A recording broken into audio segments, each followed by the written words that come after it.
Good morning, and welcome to All People's Church Unitarian Universalist. My name is Lori McKitka, and I'm here to lead worship and co-celebrate with our fellow member Paul Chapman, who returns to the pulpit again during this interim period between ministers. We are happy to see all of you today. Our Sunday service is a shared time of worship for all present as we gather for music, spoken words, a time of reflection, and inspiration as a religious community. Let us come together in a spirit of compassion and respect for ourselves and others attending the service. We especially welcome those who are visiting today. If you haven't yet done so, please sign in at the visitors table by the front door, where you can be placed on our mailing list to receive weekly emails and the monthly newsletter. Before we continue on to worship, there are some announcements. There will be a congregational meeting today after the service at 1 o'clock in the sanctuary. Please plan to attend. We will get an update on church operations, vote on next year's budget, and get a review from the search committee. Members are eligible to vote if they join the church at least 30 days before the date of the meeting. Our youth group will be serving lunch as a fundraiser after worship and before the congregational meeting. All are invited, and everyone will be fed, whether they donate or not. We want to be sure that you don't go to the meeting hungry.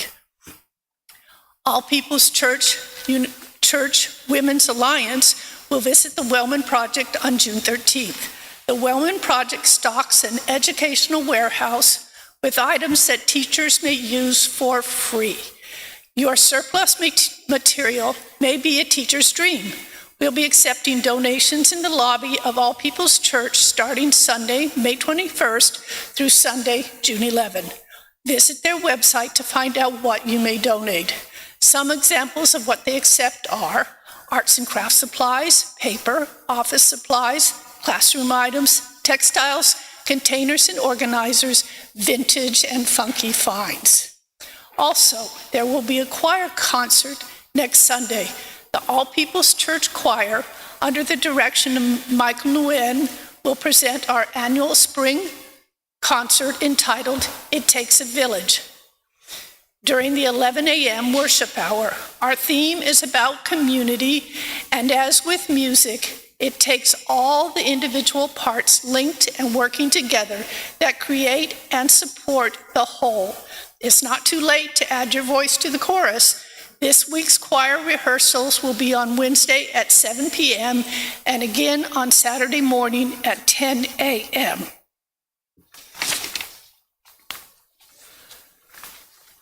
I'm done.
call to worship this morning is from the Reverend Kathleen McTeague. We come together this morning to remind one another to rest for a moment on the forming edge of our lives, to resist the headlong tumble into the next moment until we can claim for ourselves awareness and gratitude, taking time to look into one another's faces and see their communion, the reflection of our own eyes. This house of laughter, silence, memory, and hope is made holy by our presence together. I invite you to stand in body or spirit for the lighting of our chalice. May we be reminded here of our highest aspirations and inspired to bring our gifts of love and service to the altar of humanity. May we know once again that we are not isolated beings, but connected in mystery and miracle to the universe, to this community, and to each other. Please remain standing and join in singing our opening hymn, number 207, Earth Was Given as a Garden.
is the doctrine of this church. The quest of truth is our sacrament, and service is our prayer. To dwell together in peace, to seek knowledge and freedom, to serve others in community to the end that all souls shall grow into harmony with creation. Thus do we covenant with one another. Please be seated.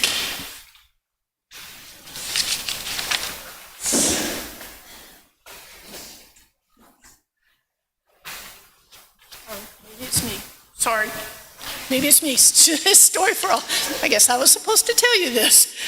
We're going to do the story for all ages with Sarah Barrel Harrop. And we ask the young and young at heart to come forward, please. Yeah, so the young and young at heart are welcome to come forward. So today, the subject is prayer. Why bother? So I'm wondering, what do y'all think of prayer? What's the point of it?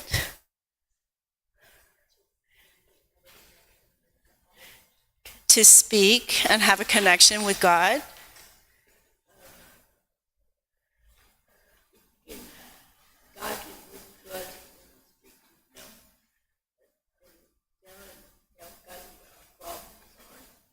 So God can listen when we speak, and we can say what our problems are. Yeah. Or forming an intention, like for me, it's frequently like forming an intention for the universe and for the community. Well, I want to share with y'all a poem, and I don't know if there's images. We did send some images. Okay, no problem. So this is from a book called We Rise, We Resist, and We Raise Our Voices. And let me give y'all the poem and the illustration so that you can read along. And it's a poem called Prayers of the Grandmothers. And this poem is by Sharon M. Draper, who is an educator and a writer. She writes a lot of young adult books, including Copper Sun, which is a frequently banned book. And she speaks the prayer of her grandmother. Now, she's a African-American woman, so just to name that. And I think that this really channels Ella's prayer in Ella's song, that when the life of a until the life of a black person is the value of a life of a white person, our work isn't done. So you know that song by Sweet Honey in the Rock. So anyway, to enter into Sharon Draper's prayer. I remember my grandma's home cooking. She'd hum, and she'd mix, and she'd stir. She could make buttered bones delicious, if that's all the fixins there were. Stay safe, my child, she'd whisper. Come home to me each night. The sun is gold, the trees unfold, and danger hides from sight. I remember my grandma's nap times, where dreams would lie wrapped in her arms. She would sing of old pain and lost glory, of the long ago days on the farms. Don't talk back, she'd tell me. Move not to left or right. Stay safe, my child, she'd whisper. Come home to me each night. I remember my grandma's strong fingers as she brushed and she braided my hair. My scalp and my brain would just tingle as she wound her own memories there. Let them see your hands, she said. Don't run, just walk and hold tight. Stay safe, my child, she'd whisper. Come home to me each night. I remember my grandma's old wash tub. It was battered and made out of tin.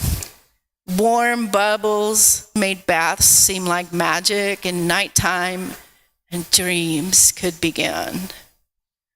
Breathe slowly, she would tell me. Swallow pride. and fright. Stay safe, my child, she'd whisper. Come home to me each night. I remember my grandma's soft blankets on a large, squeaky 4-poster bed, the faint smell of mothballs and cedar, and her warm breathing close to my head. The world is full of promise and dreams you shall ignite. So stay safe, my child, she'd whisper. Come home to me each night. And now I give the grandmother's warnings with mac and cheese and spoonfuls of love. I show them the joy and the rainbows wrapped in hope on the wings of a dove. Stay safe, my child, I whisper. Come home to me each night. And so I think this poem really captures what both of you were saying about like the problems, speak to God of your problems, and speaking, to God. And this one is like an intergenerational prayer that moves from generation to generation. Any other thoughts that y'all have?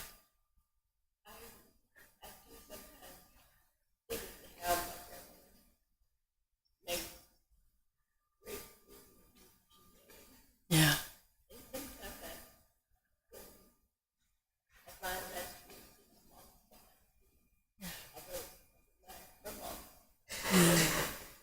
Yeah.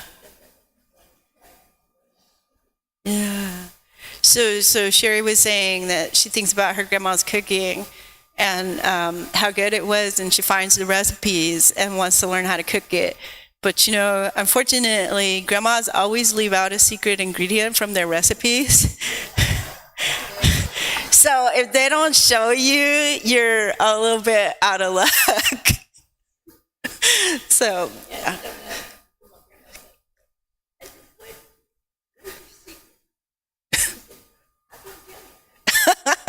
Right, and so then before her grandma passed away, she would ask, what's her secret? And grandma would say, I can't tell you, so I can't or won't. I don't know.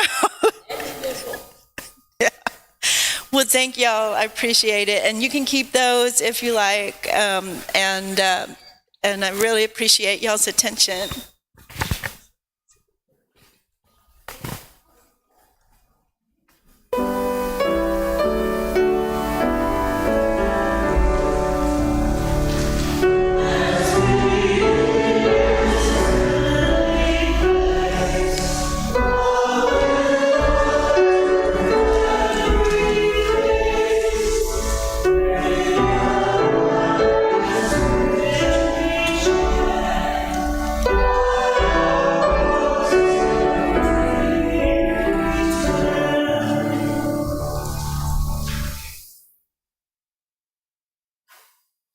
Our offertory is as follows. We give to remind ourselves how many gifts we have to offer. We give to remember that we are part of something bigger than ourselves. Excuse me. We give because we believe in music and sacred space. We give with the faith that together we have enough. We support our community outreach efforts with our Share the Plate program. It is our custom to share the undesignated cash offerings of our collection plate.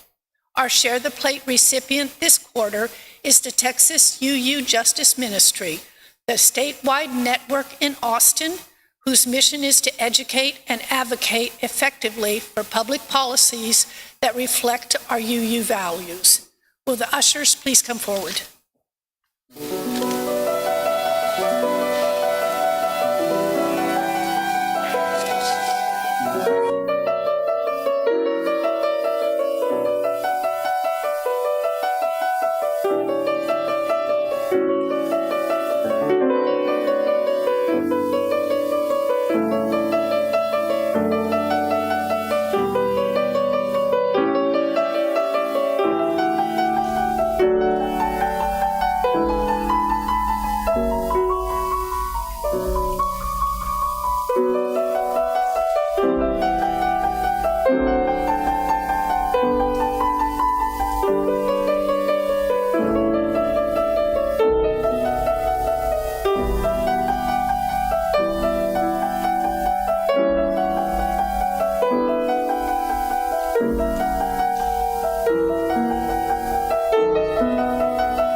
Please join in singing hymn number 1058, Be Ours a Religion.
We turn our minds and hearts to the joys and celebrations among us, as well as all those who need our love and support at our time of sadness, illness, or loss. As you are so moved, we invite you to light a candle now or at any time during the service in our meditation center here to the side of the chancel. At our church, we covenant to share our happiness and our burdens, and in doing so, it is our intention to be authentically present to one another. In our book of memory and hope this morning, we have been asked to share these stories. Dale Husband is offering flower seeds to those who enjoy gardening. See him to pick them up. And that's Dale. Raise your hand, Dale, so everyone knows who you are. That would be Dale. Also, Jude is currently living out of their car while finishing up the last 5 weeks of school because their bio dad kicked them out.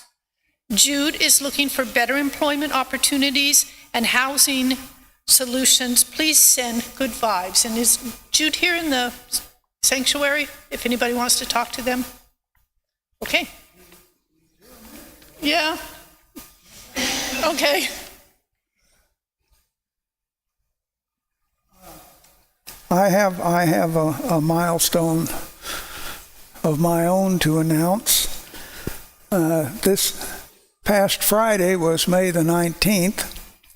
50 years ago on that day, the most intelligent woman I ever knew did a very foolish thing. She married me.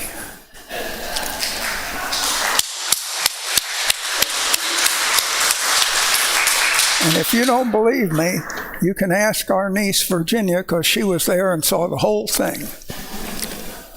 Oh, look how cute. Also, let's remember to include in our circle of concern those beyond our immediate community, those whose lives have been ravaged by violence, by guns, by crime, by a legislature filled with misanthropes, those who struggle on the margins of society, the people of Ukraine and of Russia who are suffering in an unjust war, and all those across the world who are fighting for their lives and their liberty. Their suffering is ours as well, and we must go beyond thoughts and prayers to bring them justice. May it be so.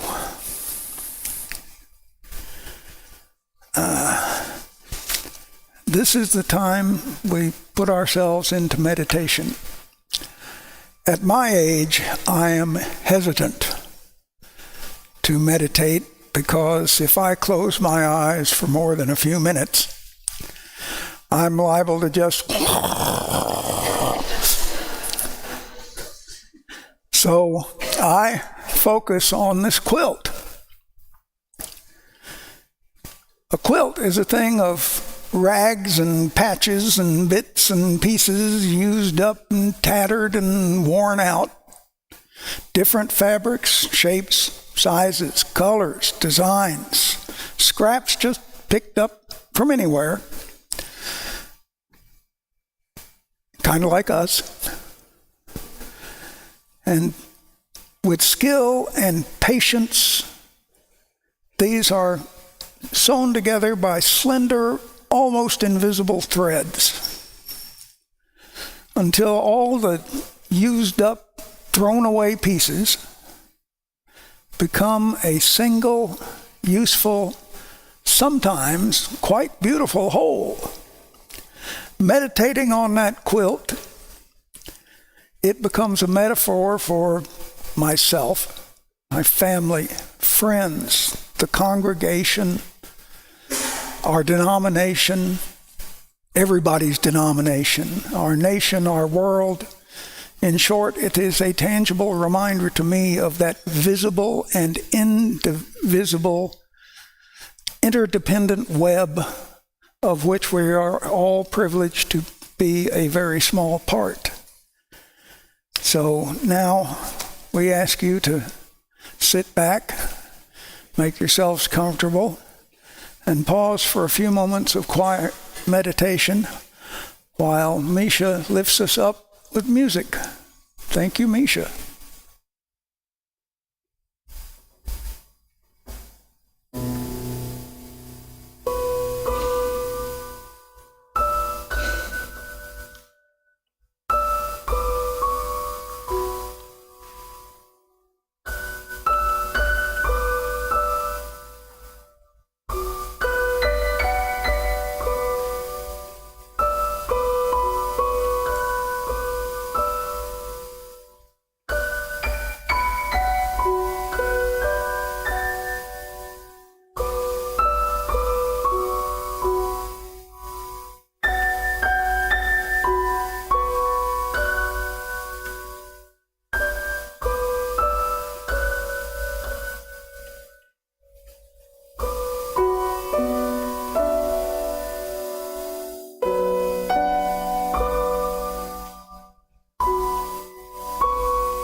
Oh, I hate to break the mood after that.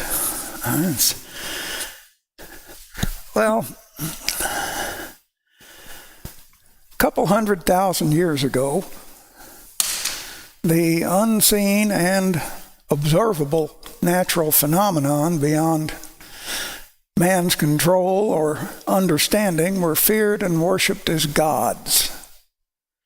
Prayer, as practiced by most religions of the ancient world and by some still today, was more or less a case of, let's make a deal. I will give you X if you will do Y. Greek and Roman generals and prominent political figures would say, I'll build you a temple to make you the envy of all the gods if I can just win this battle, get elected proconsul, something.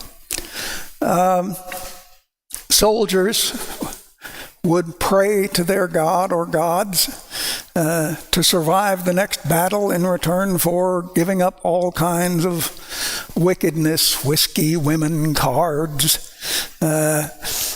This went on not only in ancient times, but all the way up through the 20th century, and still happens these days on the battlefields everywhere, I imagine. It's a quid pro quo approach, and in Renaissance times, that began to give way to the help a fella out method of prayer. Shakespeare sketched this very well in his great history play, which was mostly fiction, Henry V, where Henry reminds God of all the things he's done to atone for his father's sins in encompassing the crown by extra-legal means, and then asks God to make sure that on the day of battle his troops don't realize how badly they are outnumbered by the French. Today, the style of prayer is more along the lines of, you don't ask, you don't get. God, grant me the wisdom and patience to be a better person today. Lord, give me the strength not to strangle my idiot teenage son. God, let me prove to you that winning the Powerball won't corrupt me. Now, Genesis drew kind of a bright line across the darkness of our ignorance, proclaiming that the world and mankind were not products of incest, rivalry, wagering, or warfare among monsters and titans living on some high hill or up in the sky someplace. There were no man-like gods, animal gods, sun gods, moon gods, war gods, love gods. No gods of thunder, earthquake, flood, or fire. Nope. No gods to sicken or to heal. Genesis proclaimed that the universe and all its phenomenon were a natural order created by one force, one God. And that was both irresistibly logical and has proven pretty close to correct. And humanity has moved on from there. Now, the commonly accepted concept of God in Western culture is a being that is omnipresent. He exists at one and the same time in the past, in the present, and in the future. And he's omniscient. He knows everything that has happened, everything that's happening, everything that's going to happen. And omnipotent, all-powerful, able to do almost anything. I can remember the conundrum that was posed to us in religion class when I was a kid. Can God make a rock so heavy that he can't lift it? Yeah. And we weren't interested, but the teacher thought we should be. And prayer, as most folks think about it these days, is used to ask him for help, either seeking some benefit or guidance. Yeah, I said him. He, him, his.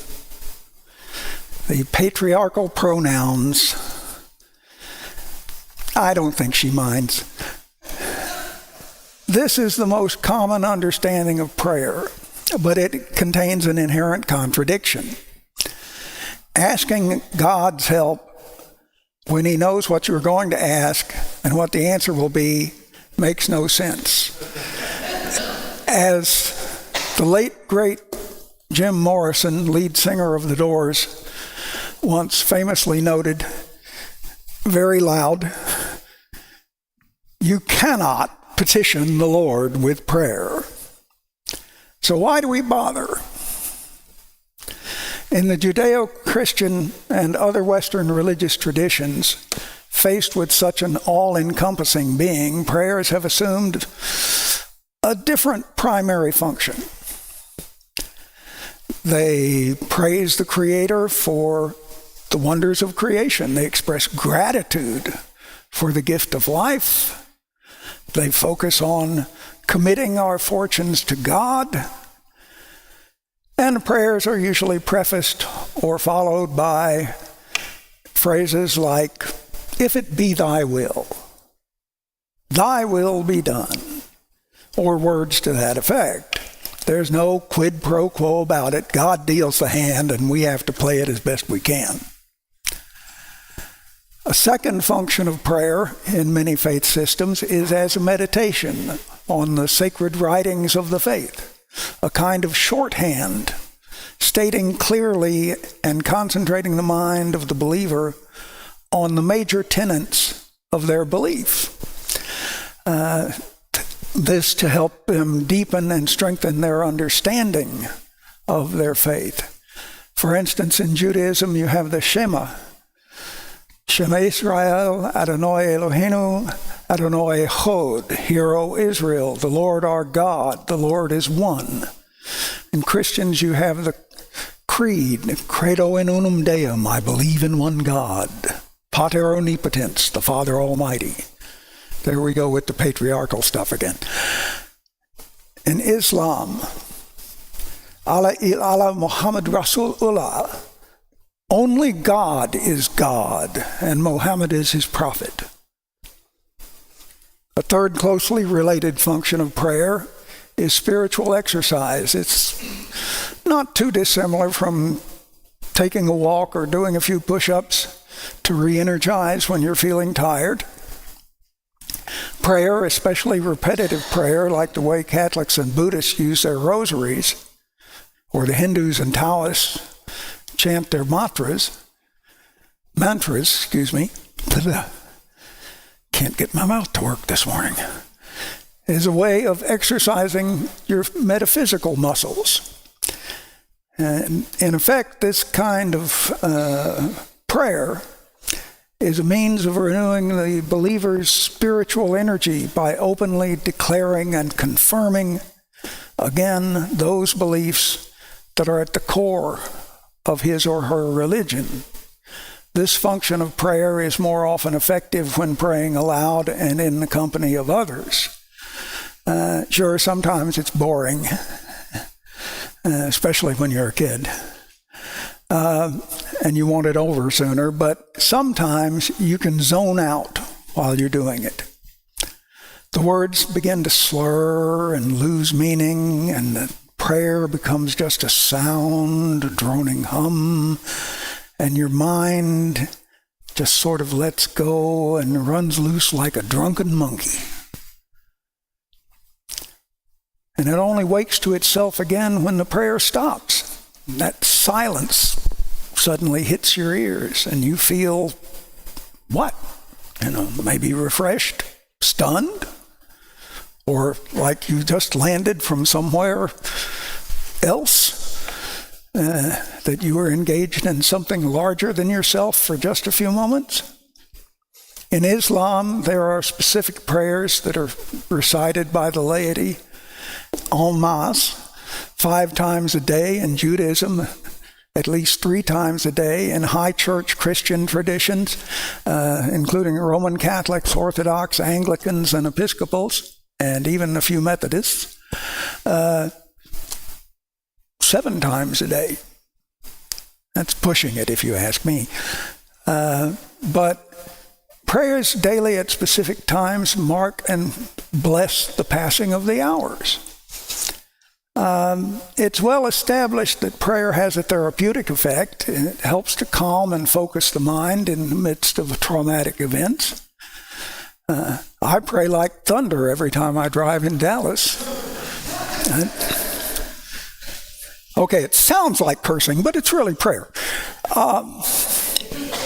Prayer can have a cathartic effect, a cry from the heart to ease pain and relax tension. But there is always the big question. Is anybody listening? Is there? And what if there isn't? Stephen Hawking and other physicists have amply demonstrated it is possible to have had a creation without a creator. When and how did nothing morph into something? We don't know. We haven't dared to guess. I mean, when there was nothing, there was no time, because there was no event. And when that nothing morphed into something, how many billions of years passed before that swirling soup of nothing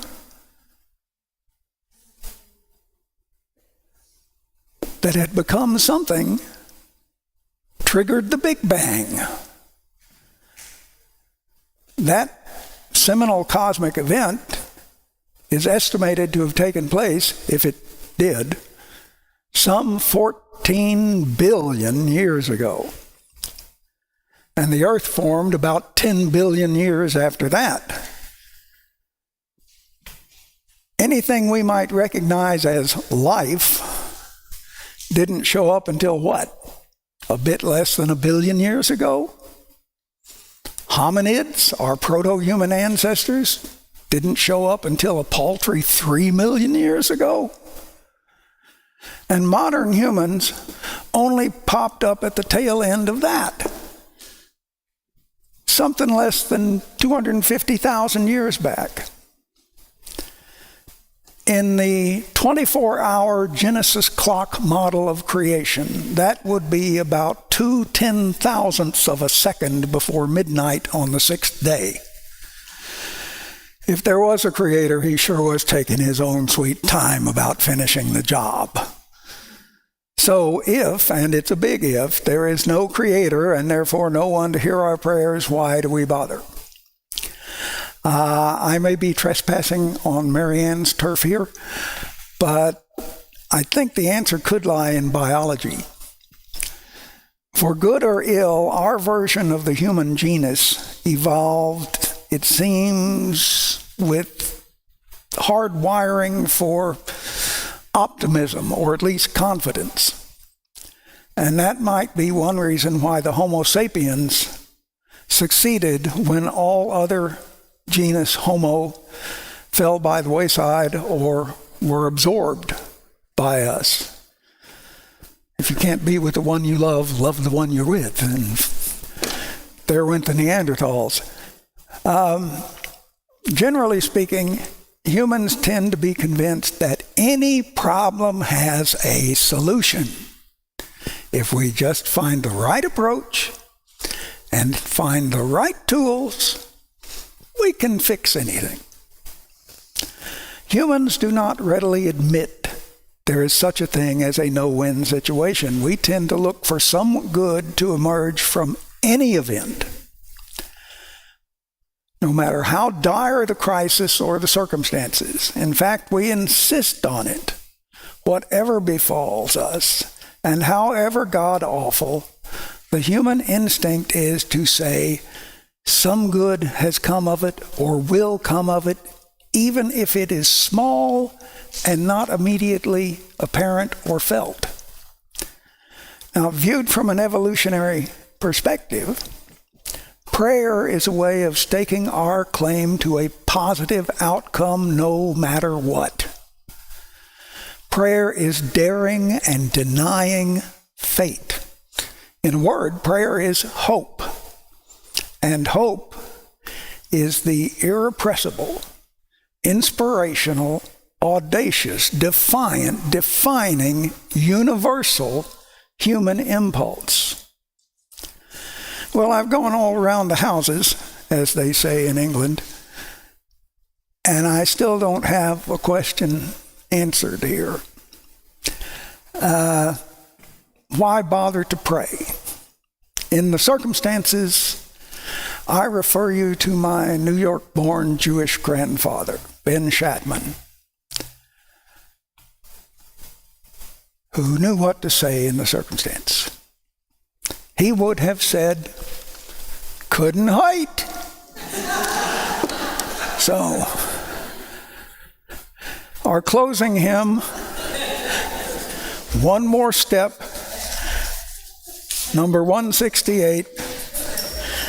And if you are willing and able to stand and join in singing,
we're having lunch today in Coleman Hall prior to our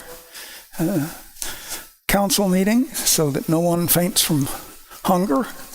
And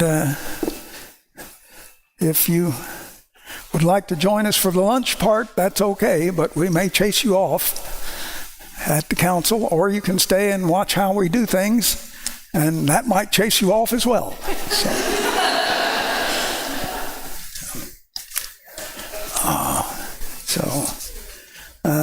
Benediction, it's here somewhere. Okay, there it is. I found it. We extinguish the flame, but not the light of truth, the warmth of community, or the fire of commitment. These we carry in our hearts until we are together again. And as they say on the reservation in South Dakota, Lela Washte. So,